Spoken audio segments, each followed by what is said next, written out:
आहात तुम्ही सगळे? मी आशा करते की तुम्ही सगळे खूप छान असाल. Welcome back to my channel roaming. अरे आई आवाज नको ना करू, मी माईक नाही लावलाय पहिले.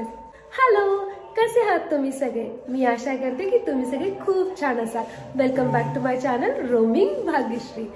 आणि आता ही झालेली निघण्याची वेळ, सगळी बॅग वगैरे पॅक झालेला आहे. तर मी लिफ्टमध्ये इथं बॅग ठेवतोय.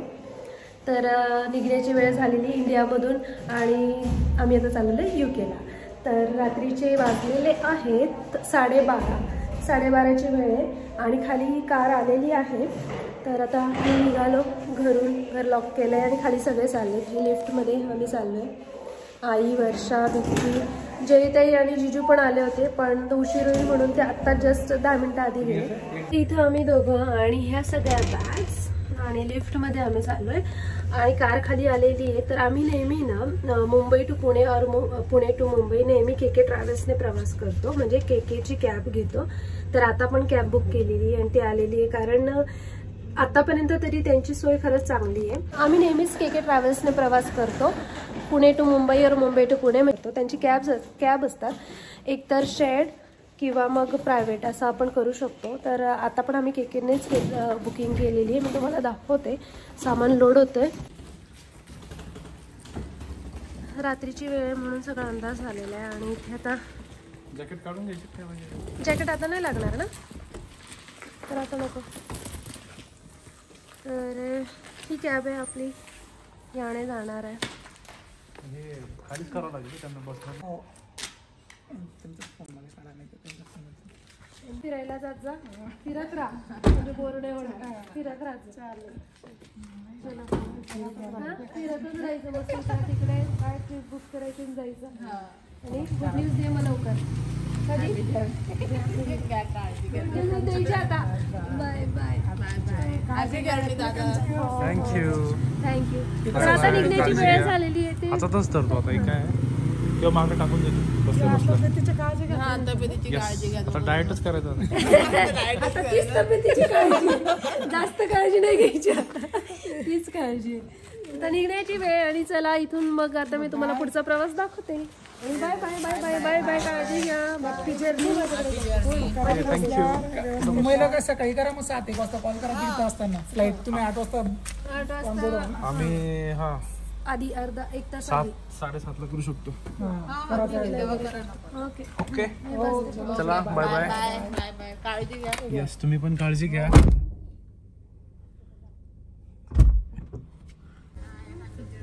Thank you thank you thank you. Bye bye bye bye bye. Thank you. Bye bye bye bye bye bye bye bye.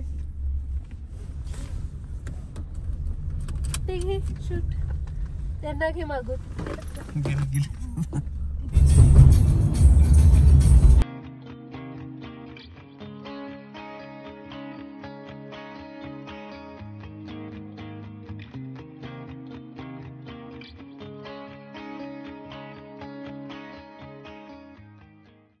इथे मी आता मुंबई एअरपोर्टला पोहोचलेले आहे. जस्ट सामान वगैरे घेतला, इथूनच कॅबमधूनच आता उतरलो आणि सामान वगैरे सगळा घेतला, ट्रॉली घेतली आणि आता इथे पुढे जाणार आम्ही. आता झालेले सकाळचे 4:20 आणि मुंबई एअरपोर्टला म्हणजे घरून निघालो होतो 12:30ला आणि आता लगेच पोचलो इथे 4:20ला. आणि आता लगेच मध्ये जाऊ, चेक इन वगैरे करू. बॅग्स माझ्याकडे दे एक अशी.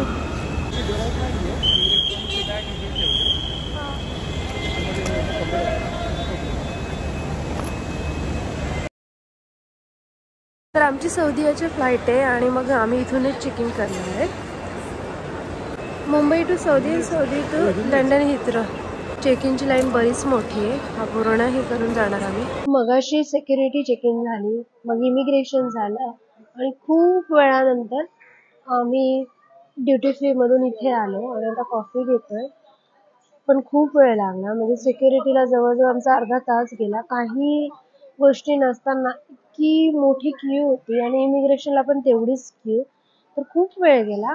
म्हणजे आम्ही आलो तो 4:20ला आणि आता झाले 7:09. जस्ट चालत चालत आणि सिक्युरिटी आणि इमिग्रेशन मध्ये पास होताच खूप वेळ झाला. आणि मग म्हटलं फ्लाईटमध्ये जाण्याच्या आधी कॉफी वगैरे घ्यावी. आता तिथे क्यू मध्ये उभा आहे, तो कॉफी ऑर्डर करतोय. तर सकाळी मी मस्त झोपून आले. मी आधी तेच सांगत होते की KK ट्रॅव्हल्सची सर्व्हिस आतापर्यंत तरी चांगली आहे. तर आम्ही नेहमी कॅब बुक करतो. एक तर शेअर्ड किंवा मग डायरेक्ट आपली चार्टेड, जसं वाटेल तसं. जसं की आम्ही म्हणजे जर 2 किंवा 2 पेक्षा जास्त असू तर आम्ही चार्टेड करतो. अदरवाईज जर एकट्याने प्रवास केला तर शेअर्ड कॅबमध्ये येतो. तर ते एक चांगलं ऑप्शन आहे KK ट्रॅव्हल्सचं. त्या कॅब्स पण चांगल्या, जर आपलं लगेज जेवढं असेल 2 मोठ्या बॅग 1 छोटी बॅग अलाउड करतात. इथे आता बोर्डिंग सुरू झालेली आहे आणि कॉफी घेत घेतच आम्हाला पळत पळत यावं लागलं कारण लवकर बोर्डिंग सुरू झाली. आणि आता मग लगेच फ्लाईटमध्ये बसणार.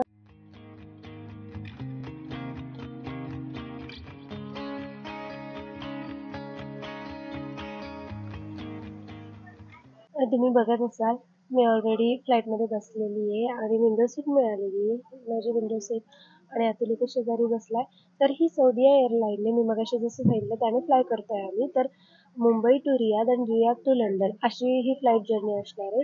तर ही पहिली फ्लाईट मुंबई टू रियाद ती 4.5 तासाची जर्नी.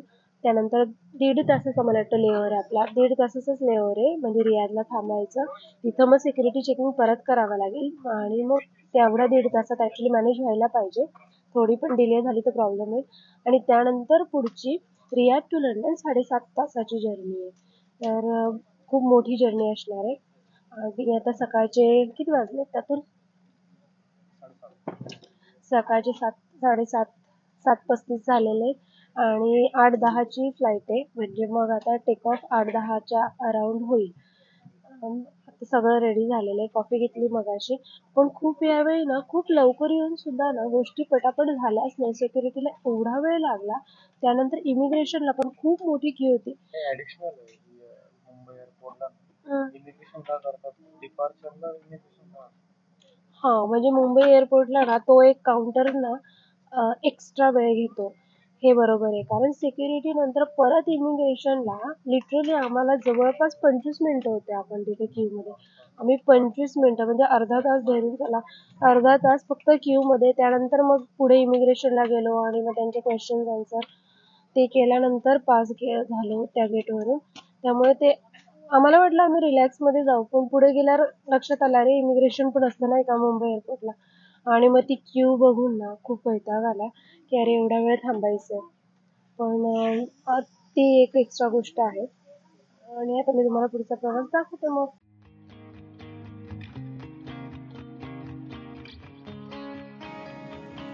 इथे ब्रेकफास्ट आलेला आहे. ब्रेकफास्टमध्ये उपमा, इडली, सांबार.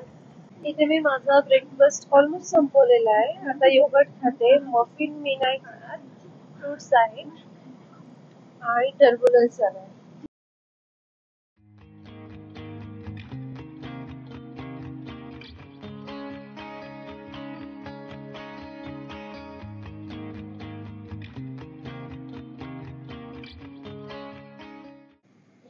सौदीमध्ये रियादला आलेलो आहे आपण. तर आता फक्त 1 तास 20 मिनिटाचा 1 तास 30 मिनिटाचा तर 1 तास 20 मिनिटाचा लेवर राहिला. आता बाहेर निघण्यापासून फ्लाईटच्या ते होईपर्यंत तर मला सुद्धा आता अर्धा तास जाईल. त्यामुळे तिकडे बोर्डिंग सुरू होईल. सगळं पटपट करून जावं लागेल. रियाद एअरपोर्ट डिपार्चर गेटला आलेलो आहे. आमचा गेट नंबर 404 आहे, म्हणजे तिकडे. सिक्युरिटी चेकिंग झालं. जस्ट बाहेर पडलो फ्लाईटच्या आणि डायरेक्ट केलं होतं सिक्युरिटी चेकिंगसाठी. त्यामुळे डायरेक्ट सिक्युरिटी चेकिंग झालं आणि आता गेटवर जाणार. वाटलं तर उशीर होईल किंवा घाईघाई होईल, पण तसं काही झालं नाही. सिक्युरिटी चेक इझी होतं कारण मुंबईतच एवढी डेंजर सिक्युरिटी चेकिंग झाली ना की त्यांनी इथं काही केलंच नाही. बॅग पण ओपन नाही करायला सांगितलं. असं एअरपोर्ट आहे. आता परत इथं ऑनबोर्ड झालेलो आहे आम्ही दुसऱ्या फ्लाईटमध्ये, जी की आहे रियादहून लंडनला. हे सगळं अगदी क्विक झालं. पहिल्या फ्लाईटमधून उतरलो, तिथून लगेच सिक्युरिटी नंतर हे गेट ऑलरेडी ओपन झालेलं होतं या फ्लाईटचं. आणि मग लगेच म्हणजे काही रेस्ट किंवा बसायलाही वेळ नाही मिळाला.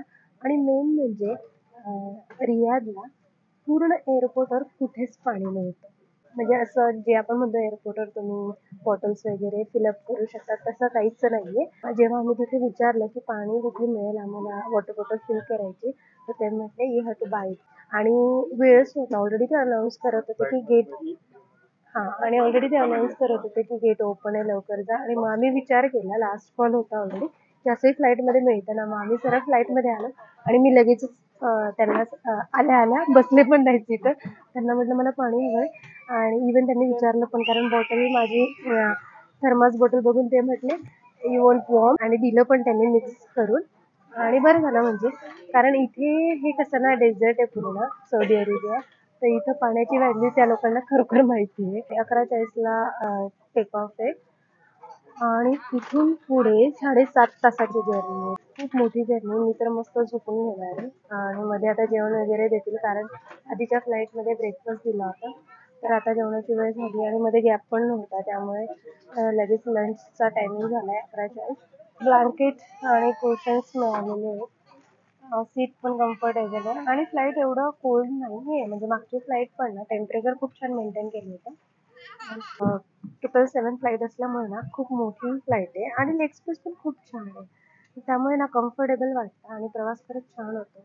आणि इथे विंडो सीट मिळालेलं आहे, बसले आम्ही.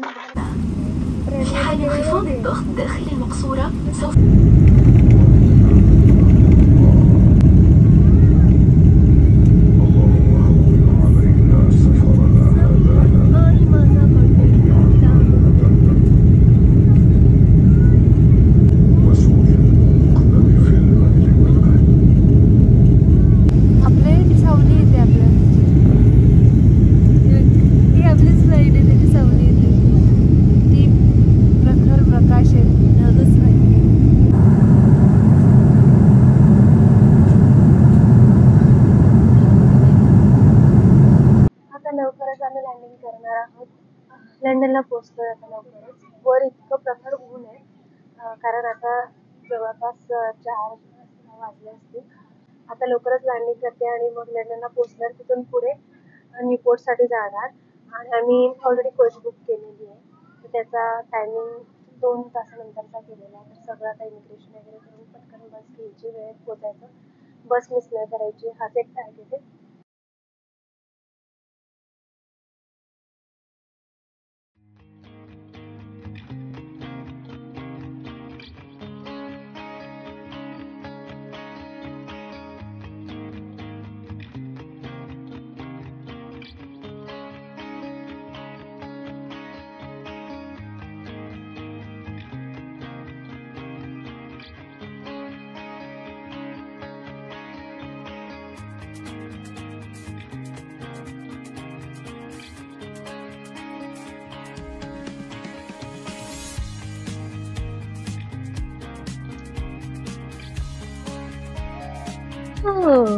फायनली सुट्टी संपली.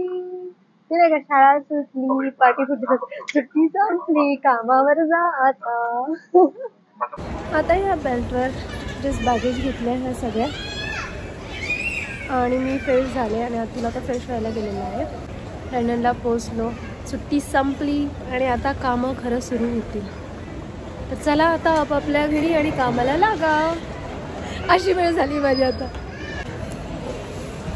आता मी आहे सेंट्रल बस स्टेशनला. तर फ्लाईटने आले होते तेव्हा टर्मिनल 4ला उतरले. टर्मिनल 4वरून ट्रेनने टर्मिनल 2ला आले आणि टर्मिनल 2वरून सेंट्रल बस स्टेशनला आले, कारण कोच इथूनच आहे.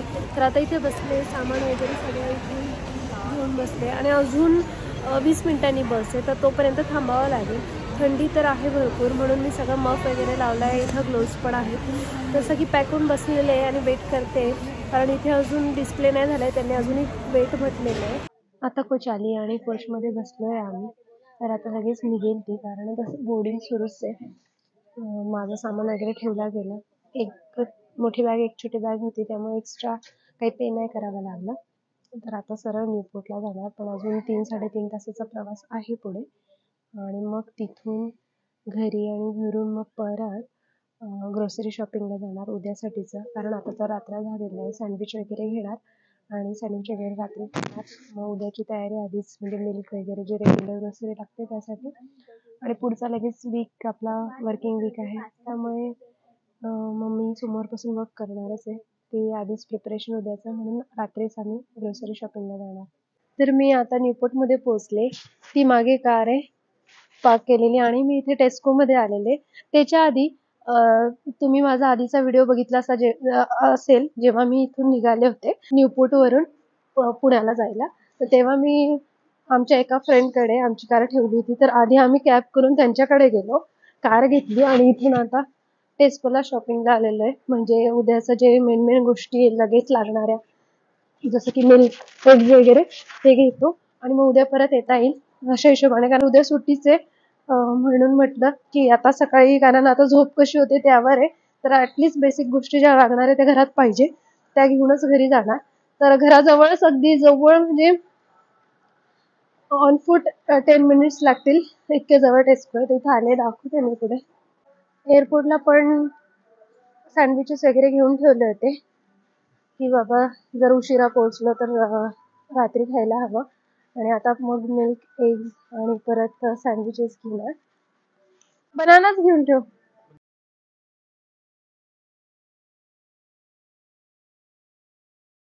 घरच्या रस्त्याला लागले आता आणि इथं आले घरी. डस्टबिन कोणी पुढे टाकलं हेच कळालं नाही. हे तर कॅमेऱ्यात पण आपल्याला दिसलं होतं. आय थिंक त्यांनी ना ओपन करून जाऊन बघितलंय कुठल्या कुठल्या डस्टबिन आहेत नेण्यासाठी. सॉरी. आलो घरी. सेम. फायनली.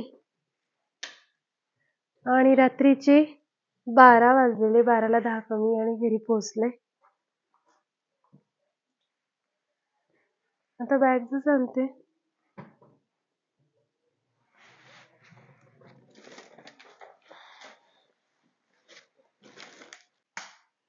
हा, आणि इथं आलेले घरी.